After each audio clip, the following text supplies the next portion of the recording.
Seta. May gusto ko ba i-clarify doon, Miss Sarah? Yan, tinanong ka na. Kaya sagutin ko na yan.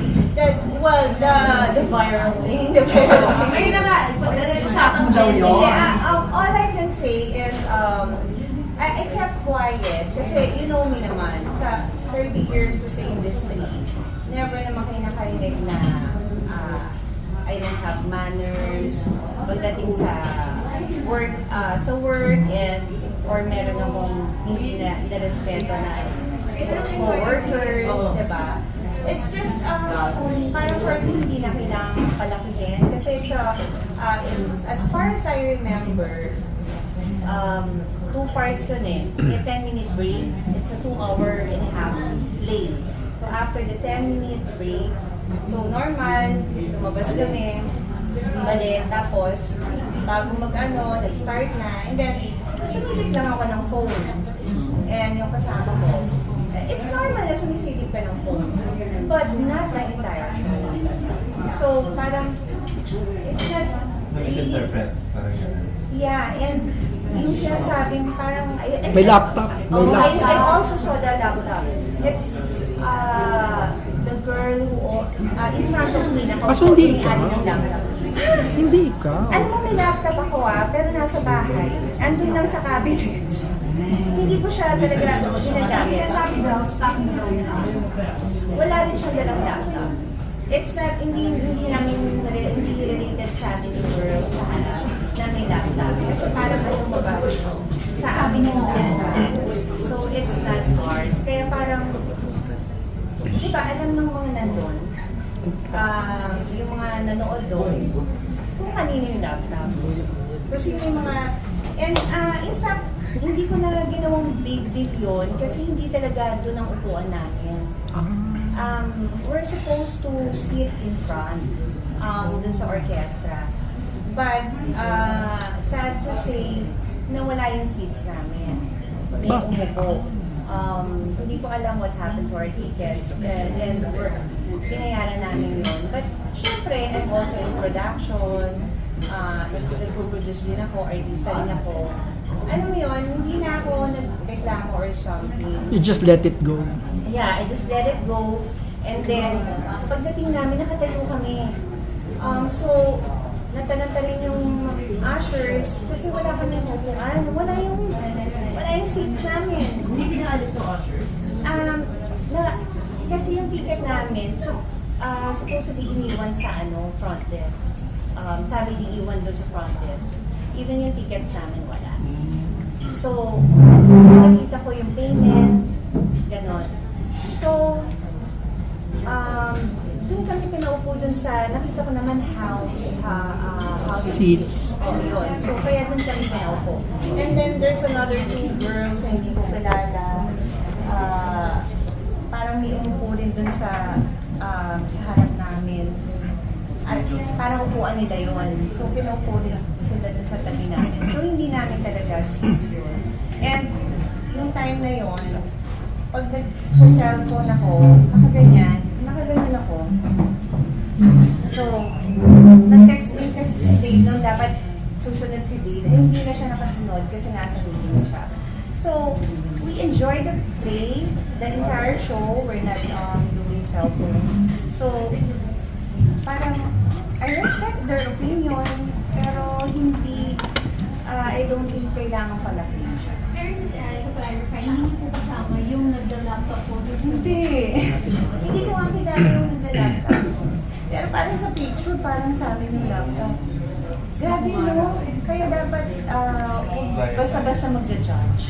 Ako, hindi na ako sumagot kasi I'm kind of busy. I just came from Zamboanga, Leyte, recently, para magpa-interview pa ako. Sabi ko, darating din naman yung time, may interview nyo ako, edi sasagutin ko. Diba? So, yung kasama ko, mas yung phone niya, kasi malabo mata nun eh. So, nung inano niya na, can you lower the brightness, nag-stop naman siya, and that's it. There's nothing here. Diba parang, ba't lumaki na gano'n? Weird lang. Yan lang. So, I don't think na kailangan pala. Did you find it unfair? Hindi mo naman pala kasama yung laptop? Sa'yo bilang. Always naman ako kasi naniniwala ako, lalabas na naman yung totoo. Na-reveal naman na, na hindi sa amin yung laptop. Someone cleared it. Parang may nag-comment daw na a friend of an influencer or something. Diba? Grabe yung social media, no? Lalo sa stars.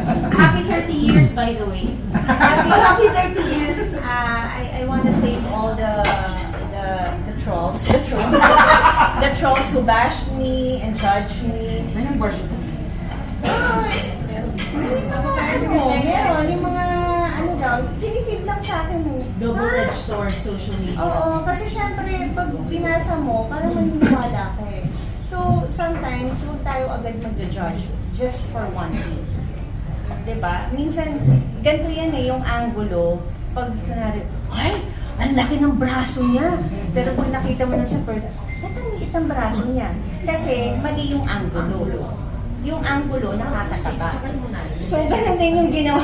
Ganun ang angulo nung nangyari sa PETA. Na parang sa amin yung laptop. At naiba rin yung angulo. So, huwag na natin palakihin. No, diba? At least you clear things, di ba? Yeah, ako nga. Kami nga nawala ng scenes, pero Hindi kayo... hindi ako nag-run or something. Because I understand the production, I respect the co-actors.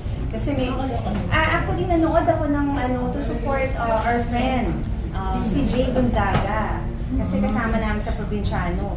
Nagkahiwalay nga kami, sila Direk Rowell nga, tsaka Angel, andun sa side. Kasi alam ko, nakakahilera kami, nakakatabi kami. So, diba? Ang last na tungtong ko sa PETA, Rock of Ages pa.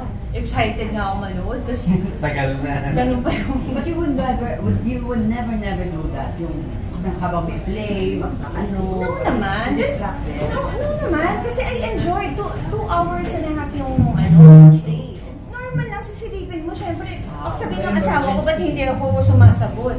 Na hindi na siya makakasunod. Diba? Kasi sabi ko, binili na kita. Diba? So, it's normal. Diba? Na pag may emergency ka, sisilip ka ng phone. Kumbaga, hindi ka naman... Kahit ako rin naman, lalabas na lang ako. Yes. Kung mag-phone ako entire day. Kasi sa na-interview kami na artist, talagang pinpoint na stop mo raw yung may hawak na laptop. Kasi nag-usap-usap nga sila doon. Oh, And then, grabe. sana nga daw lumabas na lang kesa nag-stay. Ay, hindi namin.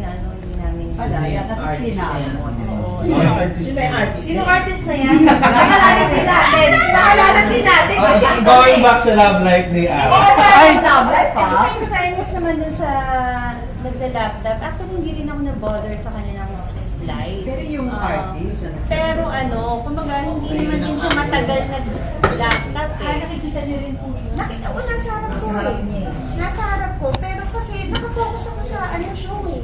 Kasi hindi Nakapress yun eh. deadline. Baka samahan niyo yun. Siya nasa likod na deadline. Siya nasa likod na sa laptop. Hindi naman kasi Yung artist na nagsabi na naman sa harap. Oo, nanonood kami ng play kasi nag-discussion pa kami. Sino nga yung artista nga dyan sa na yan? Sino gumanap dito sa role na to? Ganyan.